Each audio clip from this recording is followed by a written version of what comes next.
नमस्कार दोस्तों, स्वागत है आपका मेरे चैनल पर। राधे राधे, हरे कृष्णा। आप सभी को आने वाले करवा चौथ पर्व की ढेरों शुभकामनाएं। तो दोस्तों, आज के इस वीडियो में मैं करवा चौथ की बहुत ही सरल पूजा विधि बताने वाली हूं। तो करवा चौथ पूजन से पहले आपको 16 श्रृंगार कर लेना है। मेहंदी आपको पहले ही दिन लगा लेनी है। सबसे पहले हमें चौकी लगाएंगे और चौकी के ऊपर लाल पीला वस्त्र बिछाना है। कोई भी शुभ कलर आप बिछा सकते हैं। उसके बाद उस चौकी में थोड़े से गेहूं के दाने रखने हैं और उसके ऊपर करवा चौथ माई का कैलेंडर या फ़ोटो की स्थापना करनी है। अब इस स्थापित की हुई फ़ोटो पर आपको चुनरी उड़ानी है। चुनरी उड़ाने के बाद आपको एक करवा लेना है और करवे के अंदर जल भर लेना है।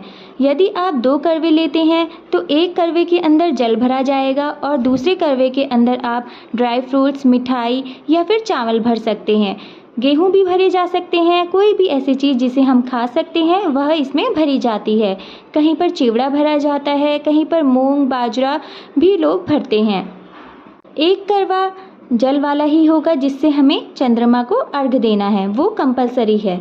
और दूसरे करवे में आप कुछ भी भर सकते हैं। अब जिस करवे पर आपने जो मिट्टी का करवा लिया है, जिस पर आपने जल भरा है, उसमें आपको मौली बांध देनी है और जो इसमें छेद होता है उसे ही करवा कहा जाता है। उसमें आप गोवर्धन की जो कुशा घास होती है 3 मुंह वाली, उसको लगा सकते हैं और इसके चारों ओर करवे में हमें 13-13 रोली की टिकियाँ लगानी है।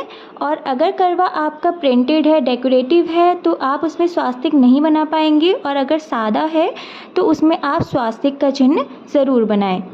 इसके बाद जिस करवे में पानी रखा है, जिसमें आपने मौली बांध दी है, स्वास्तिक बना दिया है, उसमें जो उसका ढक्कन होता है उसमें आप कुछ ना कुछ ज़रूर रखें। या तो आप चीनी रखिए या फिर आप उसमें चावल रख सकते हैं, गेहूँ रख सकते हैं या फिर कोई मिठाई या ड्राई फ्रूट भी रख सकते हैं।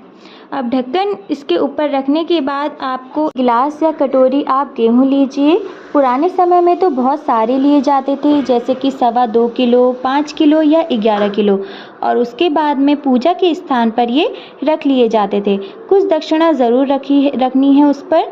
उसके बाद उसमें हम कलावा बांध देंगे उस ग्लास में और उसे भी टीका कर देंगे।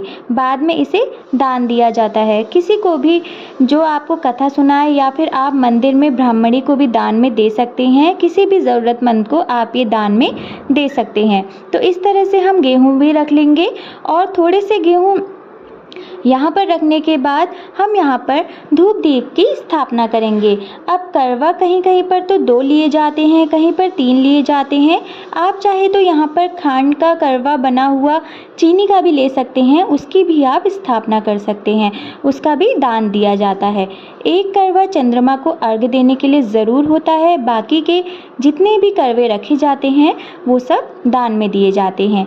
मिट्टी का रखिए, चाहे तो धातु का करवा भी ले सकते हैं। मिट्टी का करवा क्या होता है कि हमें हर साल नया लेना होता है, लेकिन धातु के करवे को हम बार बार इस्तेमाल कर सकते हैं। तो इस तरह से धूप दीप की स्थापना करने के बाद हम जल का छींटा मारेंगे या फिर गंगा जल का छींटा करेंगे, शुद्धिकरण कर लेंगे। ये छींटा हम अपने ऊपर भी करेंगे, भगवान जी के ऊपर भी करेंगे और करवा चौथ माता के ऊपर भी करेंगे।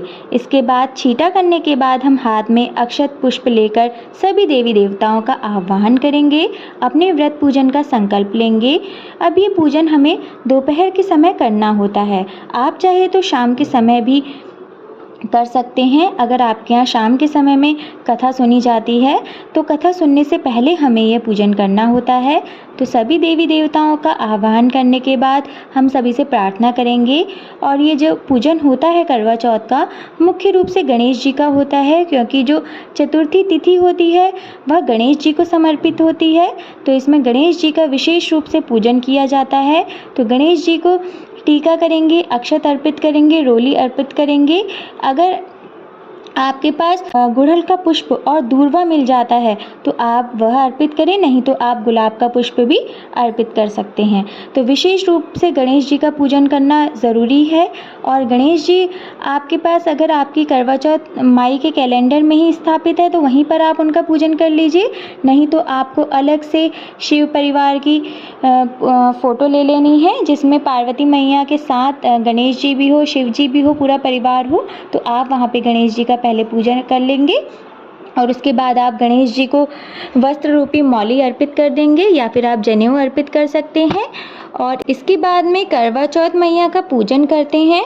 करवा चौथ माई जो है वो तिथि का हम पूजन करते हैं। जो करवा चौथ जो तिथि है, चौथ उसका नाम है।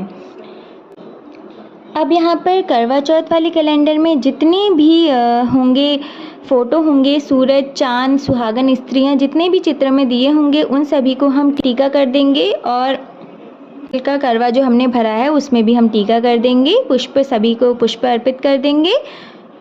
अब ये सब करने के बाद हमें करवा चौथ माई को सुहाग की सामग्री अर्पित करनी है।